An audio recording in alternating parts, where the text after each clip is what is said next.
A vida, ela é marcada por uma série de mudanças. E cada um de nós pode atestar isso, pensando um pouco sobre a nossa trajetória de vida, pensando a respeito de nós mesmos, quantas mudanças nós já vivenciamos ao longo da nossa existência. Mudanças que se aplicam na dimensão física, o espelho vai denunciar isso para você, vai mostrar quantas mudanças aconteceram ao longo do tempo. Mudanças na maneira de pensar, na maneira de agir, também mudanças na maneira como nos sentimos, mudanças no aspecto emocional. Mas também a gente sabe que existem momentos que tudo parece estar no lugar. Parece que está tudo encaixadinho, está tudo funcionando bem, está tudo certo. Mas também existem momentos que a vida nos coloca diante de situações que nós não planejamos. Uma porta que se fecha, uma perda inesperada, uma mudança de cenário na nossa forma de vida como um todo, uma fase que termina, e a gente pode perceber com essas mudanças que algumas perguntas, elas surgem, elas aparecem. Por exemplo, quem sou eu? Uma pergunta que move séculos, feita por filósofos e vários outros teóricos das mais diversas ramificações do conhecimento humano, e até hoje, quem sou eu? É uma pergunta em busca de resposta. Ou talvez a pergunta, onde é o meu lugar? Tentando encontrar esse pertencimento, esse lugar em que você consiga estar, encaixar-se ali. Ou talvez a pergunta, ainda existe um propósito para a minha caminhada? Existe propósito no que eu faço, no que eu estou fazendo? Existe propósito, sentido nisso agora? E para a gente tentar chegar próximo a estas respostas das perguntas que aqui pontuamos, hoje nós vamos refletir sobre as 3 grandes crises da existência. E eu quero convidar você a descobrir comigo quais são essas 3 grandes crises da existência, lendo comigo o texto que está lá em Gênesis, no capítulo 28. Eu vou ler a partir do versículo 10 do capítulo 28 de Gênesis, e vocês podem permanecer sentados, apenas acompanhe a leitura na versão bíblica que você tem, ou até mesmo a versão que está aqui projetada.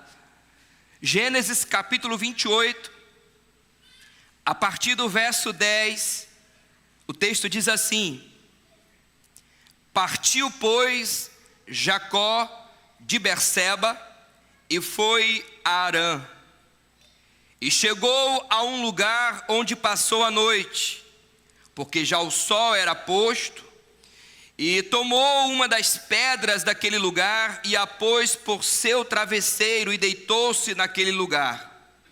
E sonhou, e eis uma escada posta na terra, cujo topo tocava os céus, e eis que os anjos de Deus subiam e desciam por ela.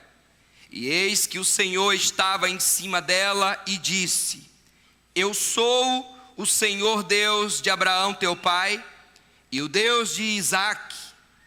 Esta terra em que estás deitado darei a ti e a tua descendência, e a tua descendência será como o pó da terra, e estender-se-á ao ocidente, ao oriente, e ao norte e ao sul, e em ti e na tua descendência serão benditas todas as famílias da terra.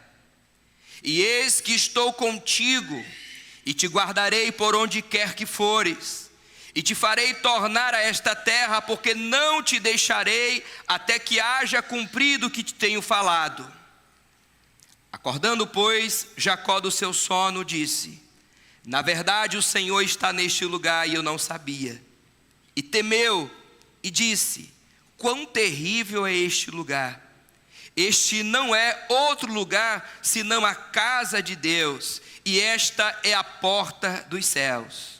Então levantou-se Jacó pela manhã de madrugada, e tomou a pedra que tinha posto por seu travesseiro, e a pôs por coluna, e derramou azeite em cima dela. E chamou o nome daquele lugar Betel, o nome, porém, daquela cidade antes era Luz. E Jacó fez um voto dizendo: se Deus for comigo, e me guardar nesta viagem que faço, e me der pão para comer, e vestes para vestir, e eu em paz tornar a casa de meu pai, o Senhor me será por Deus. E esta pedra que tenho posto por coluna será a casa de Deus, e de tudo quanto me deres, certamente eu te darei o dízimo. Feche os teus olhos para a gente orar mais uma vez. Obrigado, Deus, pela palavra que nós acabamos de ler. Com toda certeza, a gente sabe que o teu Espírito Santo que aqui está, colocará esta palavra no nosso coração. Que a voz do teu Espírito continue a ecoar neste lugar, e que no nosso ser possamos sentir o Espírito ministrando a nós. Que saiamos deste lugar cheios da tua presença e dizendo: o Senhor falou comigo, o Senhor me renovou, o Senhor me transformou, o Senhor me levantou, o Senhor trouxe uma nova perspectiva, o Senhor me despertou espiritualmente. Esse é o desejo que nós temos nesta noite, que o Senhor continue a falar com a gente, através desta palavra também. Essa é a oração que fazemos em nome do Senhor Jesus. Amém. As 3 grandes crises da existência. A base para a gente buscar uma resposta possível a estas 3 grandes crises da existência é esse texto que nós já acabamos de ler. Todos nós conhecemos aqui a história dos patriarcas: Abraão, Isaac e Jacó. Não é? É isso mesmo? Abraão, Isaac e Jacó. E nós sabemos que a partir das gerações constituídas em Abraão, Isaac e Jacó, um povo se formou, um povo em que Deus escolheu para trazer a mensagem dele ao mundo e para apresentar ao mundo uma forma de viver, de estar no mundo, de se comportar diante do mundo, para que todos olhassem para o seu povo e a partir dali a proclamação da sua mensagem iria acontecer. Nesse texto que nós lemos, a gente está participando de uma parte da vida de Jacó, em que acontece na família de Jacó um conflito que a Bíblia vai dizer que desde o ventre da mãe já acontecia. Entre ele e o seu irmão, o Jacó e o seu irmão Esaú, no ventre da mãe, eles já tinham ali uma empurra-empurra, um negócio ali meio estranho entre eles. Nasceu. E a Bíblia vai informar para a gente que houve uma desavença, a família tomou um rumo que não era aquele que Deus queria. A mãe tinha preferência por um filho, o pai tinha preferência por outro filho, a mãe acobertava os erros de Jacó, o seu filho mais próximo. Esaú, o texto diz que ele estava mais próximo ao seu pai. O certo é que houve uma traição entre os irmãos uma desavença, o Jacó foi jurado de morte e ele saiu da sua casa, saiu da sua herança, do direito de herança, saiu do conforto do lar, saiu da cobertura da tenda, do conforto que ele tinha, e o texto diz que ele partiu em direção a Harã, ele partiu de Berseba, ele foi. Não foi uma viagem planejada, não foi algo em que ele imaginou já há algum tempo. A situação o levou a partir, a sair, e assim ele foi. Quando a gente olha o versículo de número 10 no texto, nós encontramos a primeira resposta às 3 grandes crises da existência. Porque quando Jacó sai de casa, a partir de um conflito em que houve, ele aqui está buscando agora uma coisa em que ele perdeu. Ele está buscando a sua identidade. E essa é a primeira crise, a primeira grande crise da existência, a crise de identidade. Ele tinha um pai, tinha uma mãe, tinha um irmão, tinha uma casa, tinha uma promessa, tinha uma perspectiva de vida, e agora ele sai sem rumo ao certo. Estudiosos vão dizer que o destino dele era Harã, cerca de 800 quilômetros. Vai dizer que ele percorreu, alguns estudiosos, cerca de 110 quilômetros, mais ou menos. A viagem durava 1 mês de caminhada. E ele percorreu 110 quilômetros e aí ele para em um local.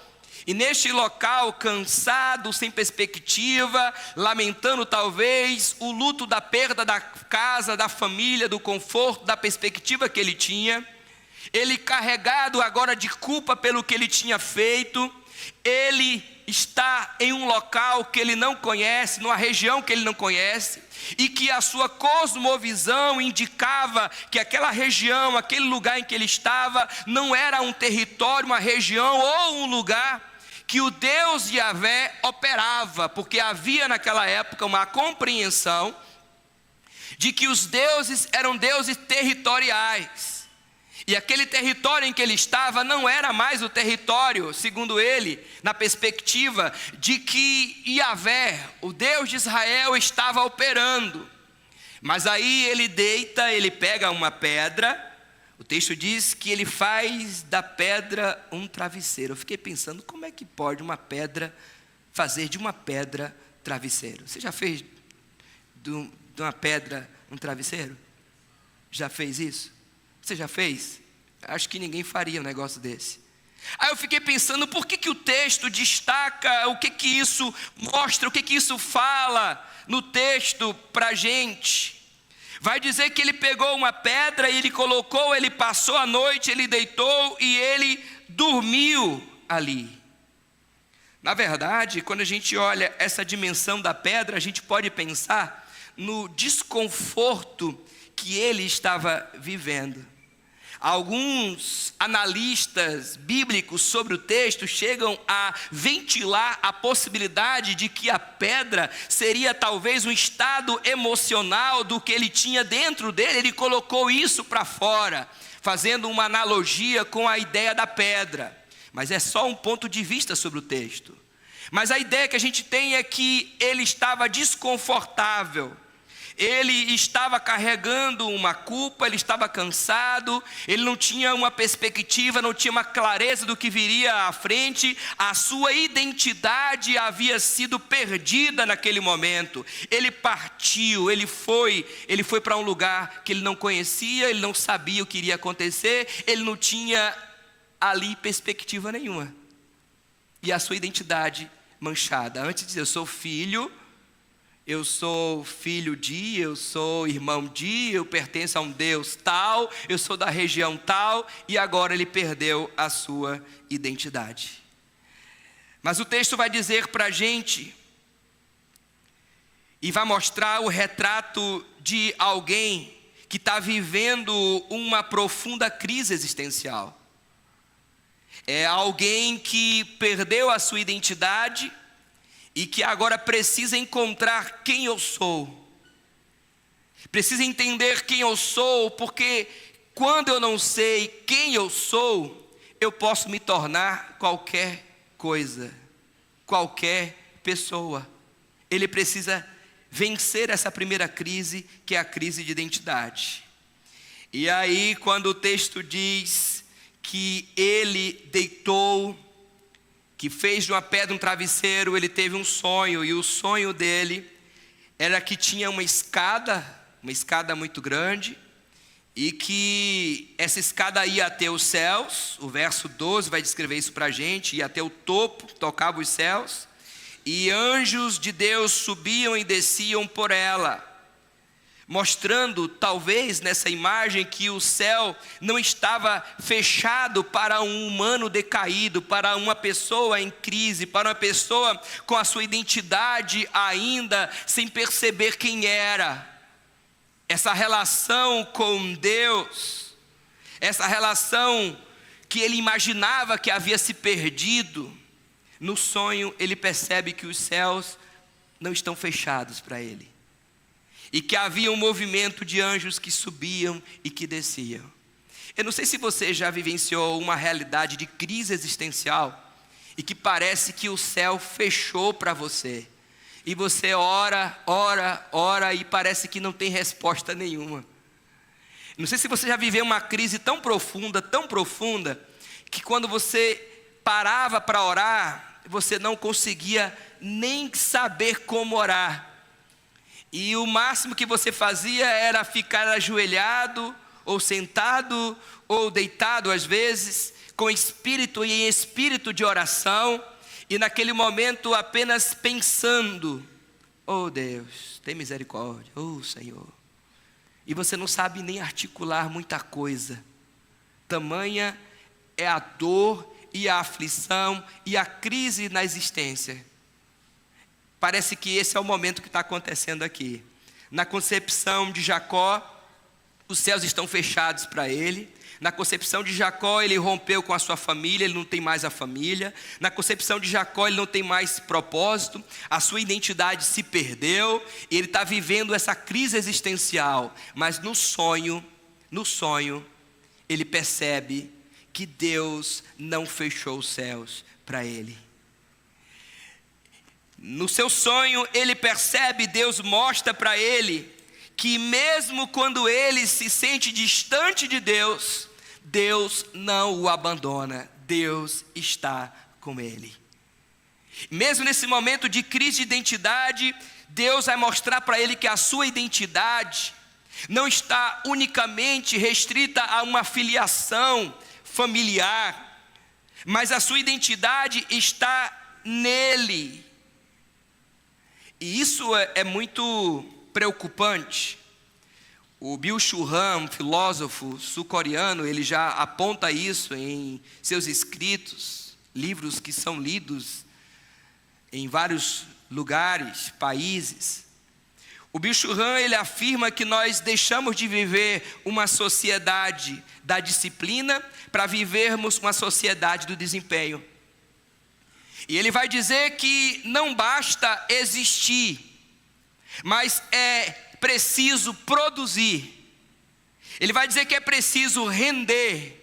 E não só render, mas postar que está rendendo, mostrar que está rendendo, apresentar resultados, ser relevante, apresentar-se ser relevante. Mas ele vai dizer que isso gera uma série de problemas com a nossa identidade. Porque nós começamos a imaginar que a nossa identidade está baseada naquilo que a gente faz, que a gente produz, no movimento que a gente faz diante de algo na sociedade. E aí a pergunta que ele questiona em seus escritos é: então, se alguém perde a capacidade de produzir, logo ela perde a sua identidade. E aí a gente começa a se perguntar: se o empresário quebra, ele perde a sua identidade? Se o atleta sofre uma lesão, o que ele faz? Ele perde a sua identidade?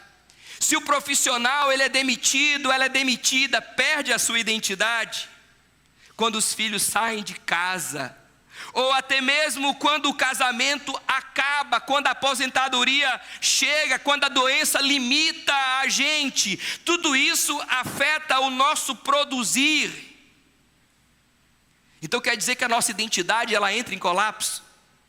Quer dizer que a nossa identidade, a gente vai descobrir que a nossa identidade está baseada na função que a gente exerce, naquilo que a gente faz, naquilo que a gente produz na sociedade. E esse pensamento do Bill Churran é um pensamento que ele se alinha ao pensamento bíblico. Porque a Bíblia vai mostrar para a gente que nós não somos o que fazemos. Inclusive você deve lembrar que na tentação de Jesus, a primeira tentação lá, que Jesus é tentado, é dito para ele assim, ó, transforme pedras em pães. Faça essas pedras virarem pães. Um teólogo holandês chamado R. Noah, ele vai dizer que é como se dissesse assim para Jesus, você é o que você faz. Faça essas pedras se formarem pães, que aí você vai farmar a aura. Porque aí você vai deixar de ser um beta, um betinho, você vai ser um alfa. Você vai parar com esse 6, 7 e você vai mostrar para todo mundo agora que você está para o mundo, e as redes sociais vão mostrar que você farmou como ninguém. Imagine isso. Aí o Henry Noah, o mesmo teólogo holandês, ele vai chegar e vai dizer assim, olha, a segunda tentação de Jesus, você não é aquilo que você faz, transforme pedras em pães. Ele vai dizer que a segunda tentação de Jesus, a turma vai pensar assim, você é o que dizem ao seu respeito. Por quê? Você vai se jogar daqui, o teu ministério que seria de 3 anos andando daqui para lá, vai tudo se acelerar, vai sair nas publicações, os anjos te pegando porque você se jogou daqui, então você é o que dizem, vão falar bem de você, você vai ficar, ó, o maior número de tuitadas vai ser sua, você vai superar. Você é o que você faz. É isso que Satanás diz para Jesus. Você é o que diz a seu respeito. E a última tentação está claro. Você é o que você tem. Se eu te der aqui, isso aqui tudo, aqui, essas riquezas, você vai me adorar? Prostrado você me adora? Então você é o que tem. Interessante que o evangelista Marcos vai colocar essa tentação logo em seguida, após o batismo de Jesus, quando no batismo ele ouve uma voz que diz o que para ele? Você é o meu filho amado, em quem eu tenho prazer. Uma voz do alto dizendo isso, você é o meu filho amado, e em seguida a tentação é para mostrar que ele é o que faz, ele é o que diz a respeito dele, e ele é o que tem, que é justamente hoje a base que muitos constituem de uma identidade, a partir dessa realidade do que faz, ou do que dizem sobre ele ou sobre ela, ou a respeito do que tem. Aqui no texto, a primeira crise é a crise de identidade. E o Jacó perdeu essa identidade. E em Deus, essa identidade é resgatada. Ele compreende que, embora ele achasse que Deus não estava naquele lugar, naquele território, que os céus estavam fechados para ele, Deus mostra para Jacó que ele está presente e que não importa as circunstâncias que mudaram na vida de Jacó, na vida dele, ele é amado de Deus. Vai me falar que você nunca encontrou alguém por aí em crise porque deixou de fazer algo, ou porque tinha uma vida de uma forma e agora está de outra. A sua identidade, dá um zoom aqui em mim, ó. Você que está na galeria, você que está aqui ou está em casa, a sua identidade não está baseada no que você faz, no que você produz, no que você posta. A sua identidade está baseada em Deus. Jacó pensou: perdi a filiação com meu pai, deixei a casa, deixei a promessa, traí meu irmão, estou jurado de morte, para mim acabou. Mas o nosso Deus é tão maravilhoso que Ele vai ao encontro de Jacó e Ele restaura a identidade de Jacó. Não só restaura a identidade de Jacó, mas também Ele mostra que em Jacó um novo povo, gerações aconteceriam a partir da realidade da restauração na vida de Jacó. Então aquela pergunta que nós fizemos, quem sou eu?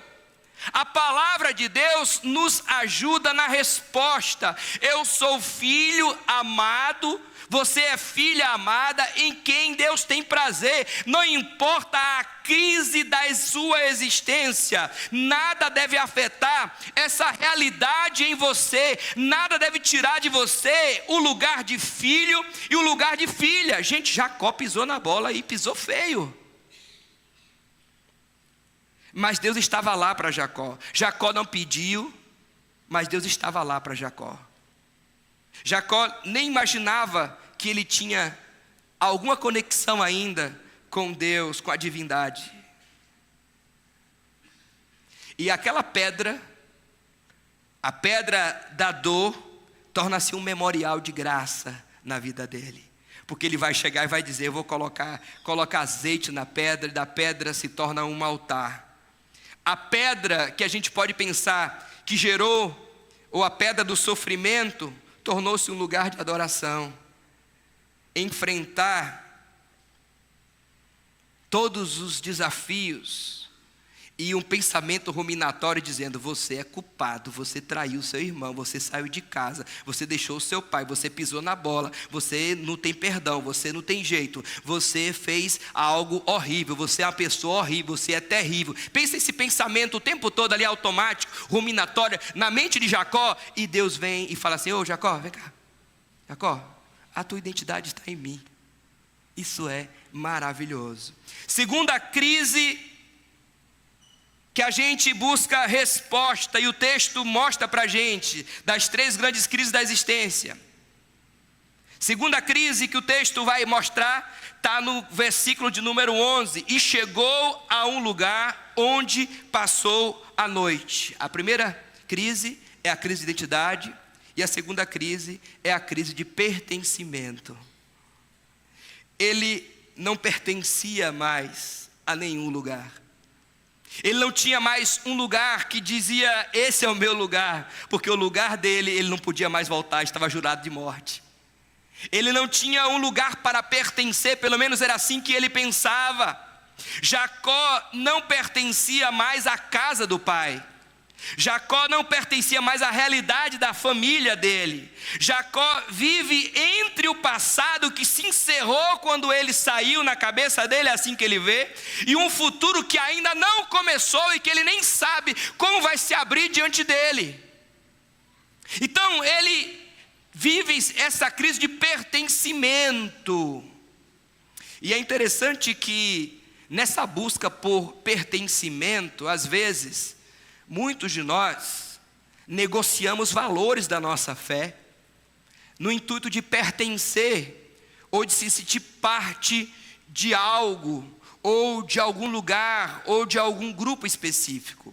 A fase da adolescência, isso é muito mais comum, essa transição adolescência, juventude, porque ainda está buscando o seu lugar no mundo, está constituindo, formando a sua identidade, se percebendo, se conhecendo. E a crise de pertencimento é algo que afeta a adolescência, afeta a juventude, mas não somente essas fases, afetam a nossa vida também. E eu olho no texto bíblico dos evangelhos e vejo Jesus conversando com os discípulos e falando: olha, eu não os tiro do mundo, mas eu os envio ao mundo. E na conversa Jesus vai dizer: olha, o mundo não é o nosso lugar enquanto seres, porque nós não somos seres humanos passando por uma experiência espiritual. É o contrário. Somos seres espirituais passando por uma experiência humana. Então a nossa morada, o nosso lugar permanente não é aqui neste lugar, nesse plano visível, material. Quando nós pensamos em Deus, nós pertencemos a um reino que é muito maior do que esse plano visível, esse plano físico. Nós pertencemos a um reino que é o reino de Deus. E nós temos um rei em que nós nos sujeitamos, nos submetemos. Nós temos um rei em que nós ouvimos, em que nós caminhamos com ele. E detalhadamente a gente pode observar cada coisa em que ele estabeleceu para a nossa vivência no mundo. Tem gente que está aqui no mundo, se sente mais pertencente ao mundo, com seus valores e suas questões outras, do que pertencentes ao reino de Deus. A minha identidade, eu sou filho amado, você é filha amada, e nós pertencemos ao reino de Deus. Nós pertencemos a este lugar. A Bíblia fala que quando nós aceitamos Jesus, nós fomos transportados do reino das trevas para o reino da luz.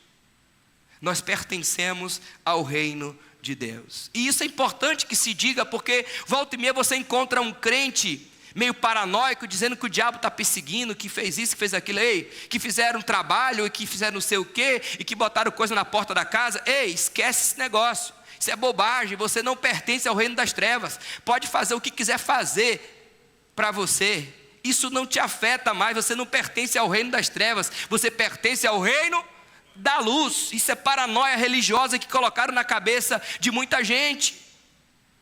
Nós fomos resgatados, transformados, nós lavamos as nossas vestes no sangue do Cordeiro. Aqui no texto há uma chamada de Deus para um pertencimento, para que Jacó entenda que ele pertence a Deus, no projeto de Deus, no propósito de Deus.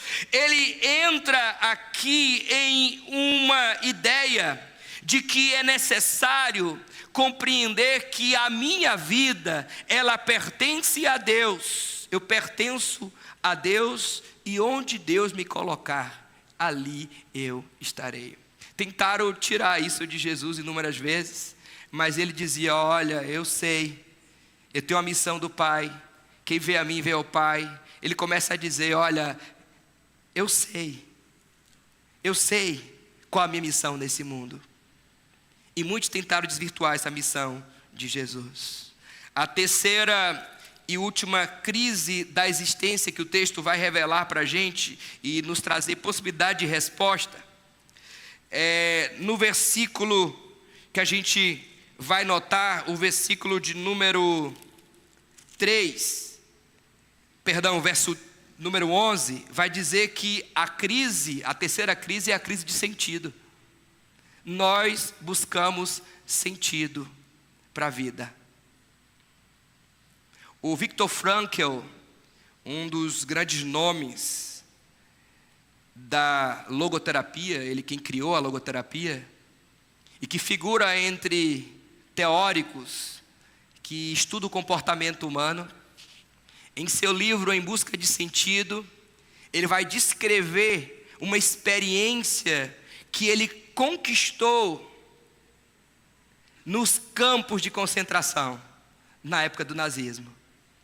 E ele vai dizer que as pessoas que tinham sentido para a sua vida, elas conseguiam resistir mais, conseguiam superar, conseguiam ser mais resilientes.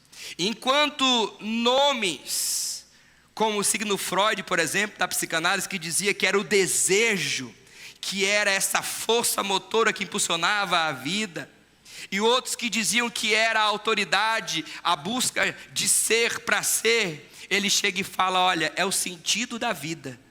Ter sentido para a vida nos faz ter mais apetite por ela, nos direciona, nos fortalece, nos faz mais resiliente, a gente consegue vencer.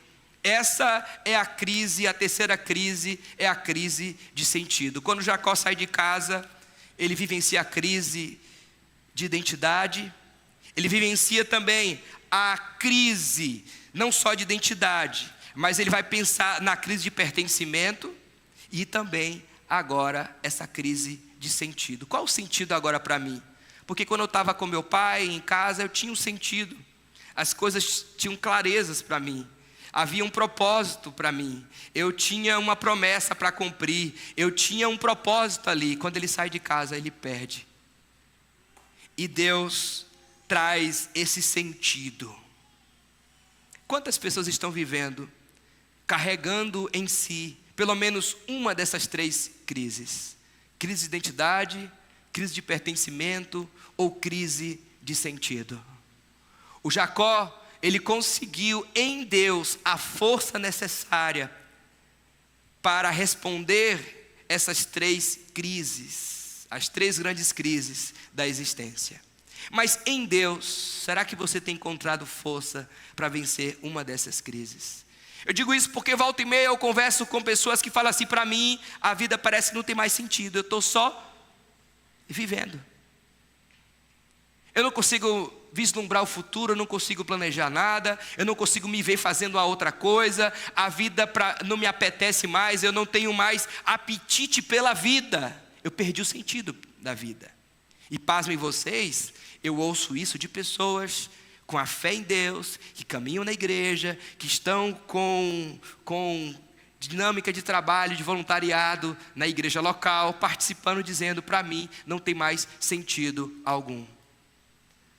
Ou outras pessoas dizendo: eu não me sinto pertencente mais nem à igreja, nem à comunidade de fé, nem tampouco ao reino de Deus. Eu me sinto a pessoa meio perdida no mundo.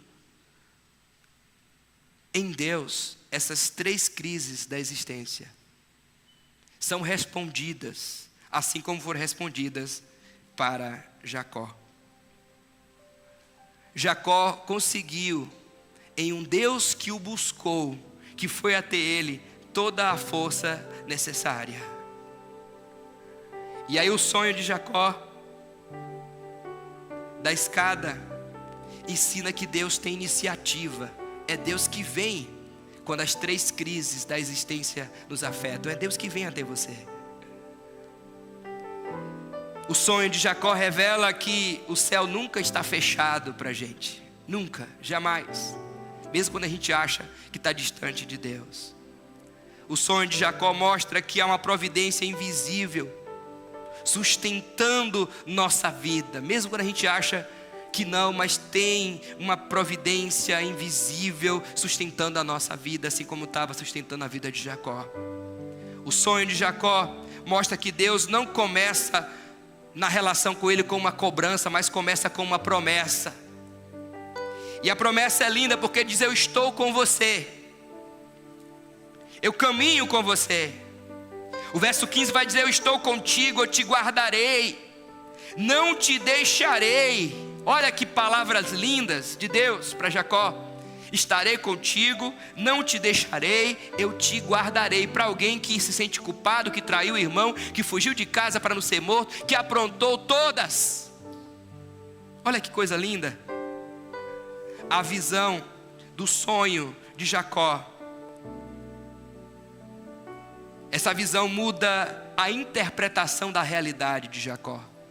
Jacó começa a olhar de modo diferente. A pedra que era o travesseiro se torna a pedra do altar.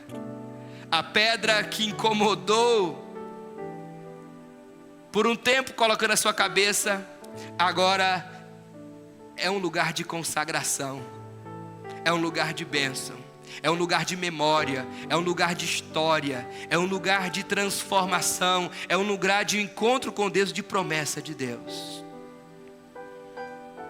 Esse texto diz para você que está buscando sentido, buscando pertencimento, buscando identidade, que Deus vem até você, mesmo sem você pedir. Ele vem até você. Ele vem até você. Em Jacó ele veio em sonho, mas em você ele vem através de um irmão, através de uma irmã, através de um amigo, de uma amiga. Vem através de uma palavra de alguém para você. Vem através de um texto que você leu na palavra do Senhor, que te confrontou, que te falou, ou que te animou. Eu sei que Deus vem, Ele vem até você. Ele vem até você. Porque apesar das 3 grandes crises da existência, identidade, pertencimento e sentido, Deus, Ele te vê, Ele te enxerga, Ele tem um projeto para você. Te convido a ficar de pé nessa hora. E se essa mensagem falou para você, falou ao seu coração, e algumas dessas crises da existência têm afetado você, não saia daqui hoje sem conversar com Deus aí onde você está. E dizer: Deus, quanto tempo eu bati em portas outras, buscando uma identidade, ou um pertencimento, ou um sentido para a minha vida. Mas hoje eu aprendi com esse texto que não importa o que eu tenha aprontado, o que eu fiz, o Senhor me enxerga, o Senhor me vê. E o Senhor tem promessas para mim, como o Senhor trouxe promessas para Jacó. E por mais que haja um pensamento repetidamente na minha cabeça dizendo: você errou, você falhou, trazendo culpa, trazendo medo, te relembrando fatos e circunstâncias que te afetam no presente, mesmo um tempo imenso que isso aconteceu. Em Deus você tem toda a força para vencer, porque você é filho amado, você é filha amada em que Deus tem prazer. Diga isso para Deus em oração: Deus, obrigado porque eu sou filho, obrigado porque eu sou filha. Obrigado, Deus, por pertencer ao teu reino, por pertencer a ti, por fazer parte do plano do Senhor para a humanidade. Obrigado, Deus, porque o Senhor confere sentido para a minha vida, assim como o Senhor conferiu sentido na vida de Jacó.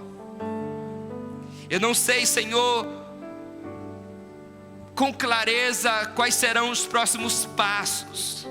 Jacó também não sabia, mas o Senhor trouxe toda a segurança necessária, dizendo: eu estarei com você, eu não te deixarei, eu vou te acompanhar.